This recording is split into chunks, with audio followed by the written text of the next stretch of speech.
ఎంతో ఖర్చు పెట్టి బ్రాడ్బ్యాండ్ కనెక్షన్ తీసుకున్నప్పటికీ కొన్నిసార్లు వైఫై స్పీడ్ చాలా దారుణంగా పడిపోయి ఆన్లైన్ మీటింగ్స్ ఆగిపోవడం లేదా డౌన్లోడ్స్ వినియోగించడం లాంటి సమస్యలు వస్తూ ఉంటాయి. నెట్ స్లో అయిన వెంటనే చాలా మంది ఆందోళన చెంది నేరుగా కస్టమర్ కేర్కు ఫిర్యాదు చేస్తూ ఉంటారు.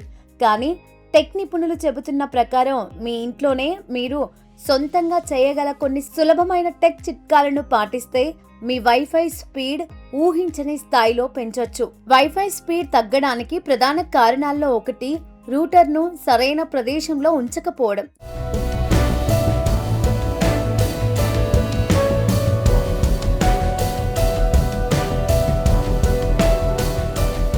చాలా మంది రూటర్ను ఇంటి మూలల్లో, అల్మారాల్లో, మందపాటి గోడల చాటున లేదా టీవీ వెనుక దాచినట్లుగా పెడుతూ ఉంటారు.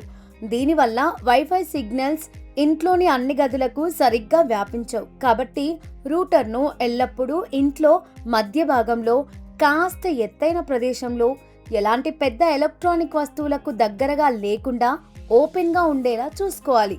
అలాగే మన మొబైల్ ఫోన్లు హ్యాంగ్ అయినప్పుడు రీస్టార్ట్ చేసినట్లుగానే రూటర్కి కూడా అప్పుడప్పుడు విశ్రాంతి అవసరం. ఇంటర్నెట్ స్లోగా అనిపించిన వెంటనే రూటర్ను స్విచ్ ఆఫ్ చేసి కనీసం 1 నిమిషం పాటు ఆగి మళ్ళీ ఆన్ చేయాలి. దీన్నే సాంకేతిక పరిభాషలో పవర్ సైక్లింగ్ అంటారు. ఇలా చేయడం వల్ల router internal system connections refresh అయి స్పీడ్ మెరుగుపడుతుంది.